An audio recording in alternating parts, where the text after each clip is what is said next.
Saudara-saudara, setelah membahas mengenai cryptocurrency, saatnya kita coba mendalami cryptocurrency pertama yang dikenal menggunakan distributed ledger, yaitu Bitcoin.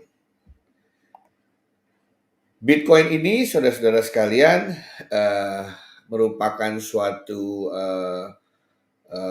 peer-to-peer network ya yang memaintain public decentralized ledger ya dari digital money yang diberi nama Bitcoin itu tadi. Nah, kekuatan, kekokohan, integriti dari catatan-catatan ledger tadi dilakukan melalui konsensus antara berbagai pihak di atas suatu protokol sistem berbasis algoritma matematik yang sudah tersedia. Nah, supply dari Bitcoin sendiri fix 21 juta hingga tahun 2140.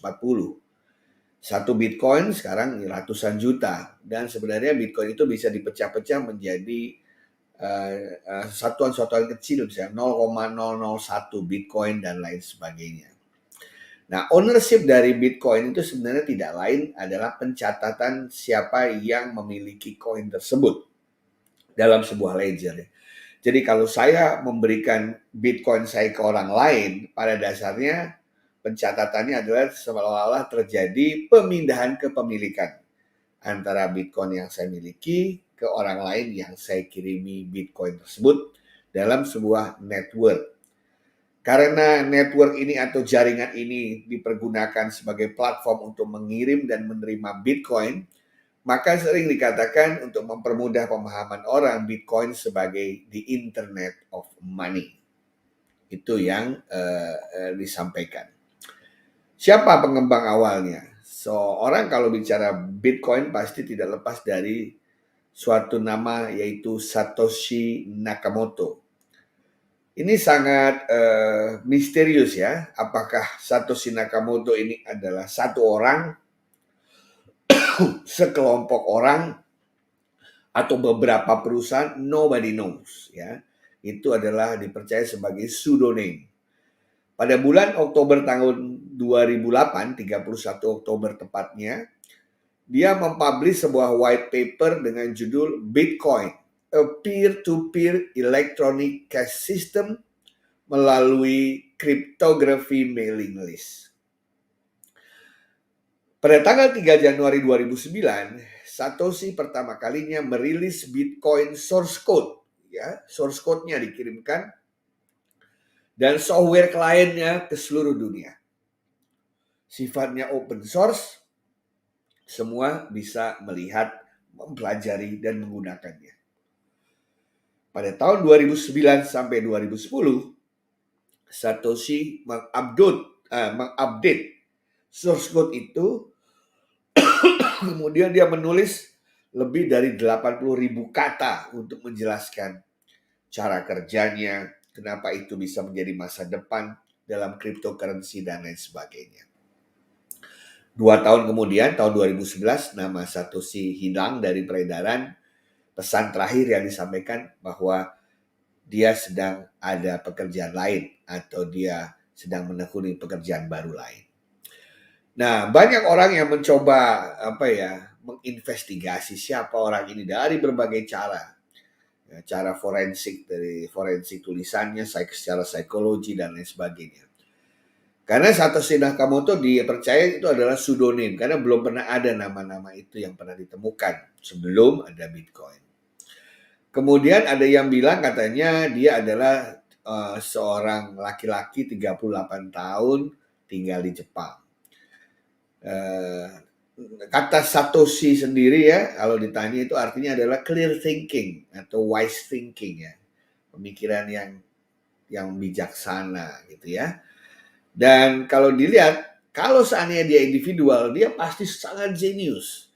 Karena untuk bisa membangun sistem ini, dia harus jago C++ ya, programmer C++ yang handal. Dia jago ekonomi ya, demand supply dan lain sebagainya. Dia jago sekali kriptografi, dan jago peer-to-peer networking. Inilah yang membuat orang kemarin curiga. Jangan-jangan ini sekumpulan orang atau bahkan beberapa perusahaan gitu ya. Dan yang lebih menarik lagi, dia menulis bahasa Inggrisnya itu sempurna. Nah, kalau dia memang warga negara Jepang yang mungkin bahasa ibunya bukan Inggris, mestinya pasti bahasa Inggrisnya tidak sempurna, tapi di bahasa Inggrisnya sempurna. Ya, bahkan awalnya dia menggunakan American spelling. Tapi beberapa lama kemudian dia menggunakan British spelling.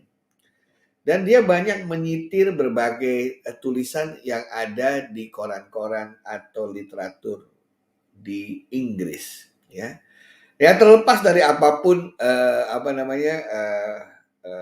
kontroversi mengenai yang bersangkutan, Bitcoin konsep berada dalam konteks seperti ini. Jadi ada istilah yang namanya Bitcoin Client. Bitcoin Client adalah software, aplikasi yang tugasnya menerima atau mengirimkan Bitcoin yang kita miliki.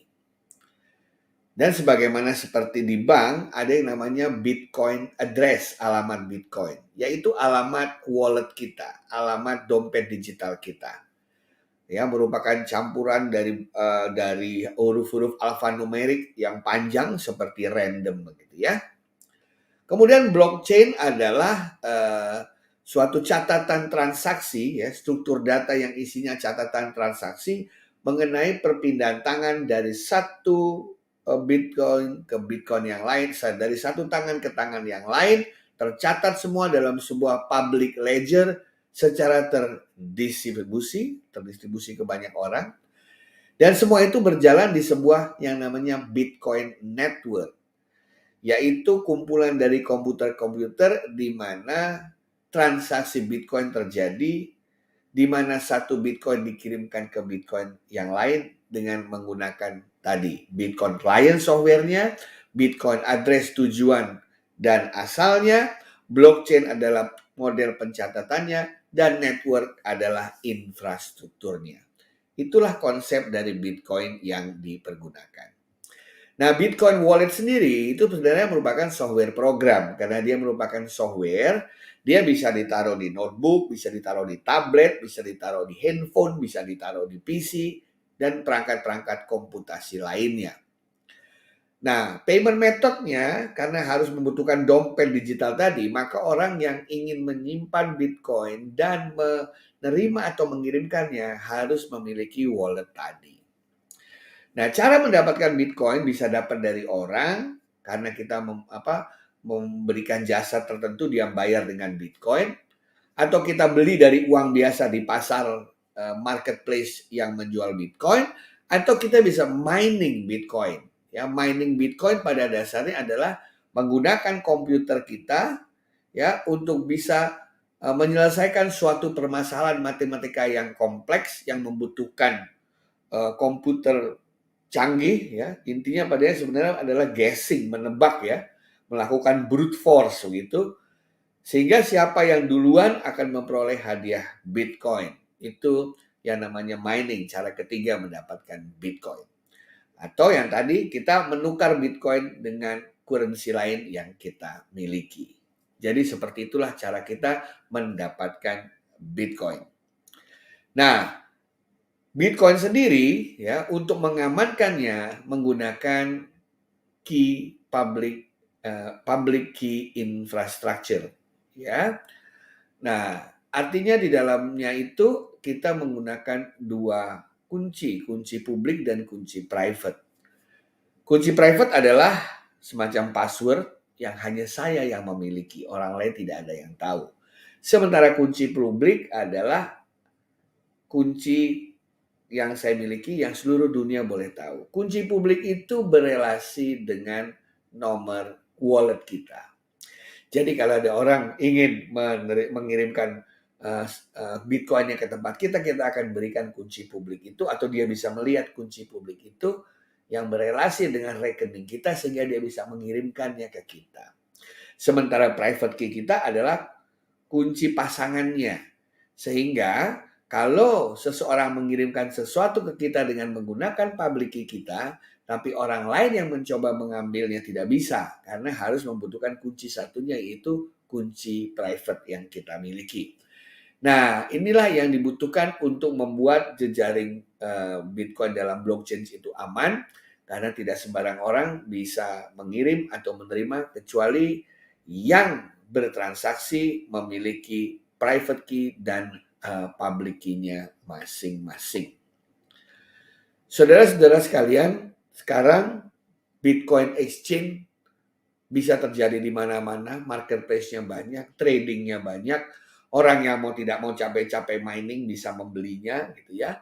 Dan memang kalau mining ada kelebihan-kelebihan yang bisa dicapai. Di samping saya bisa menjadi pencatat ledger, saya mendapat komisi, saya juga mendapat hadiah Bitcoin. Tapi untuk melakukan itu Anda membutuhkan investasi yang besar. Nanti akan dijelaskan di bagian mining Bitcoin.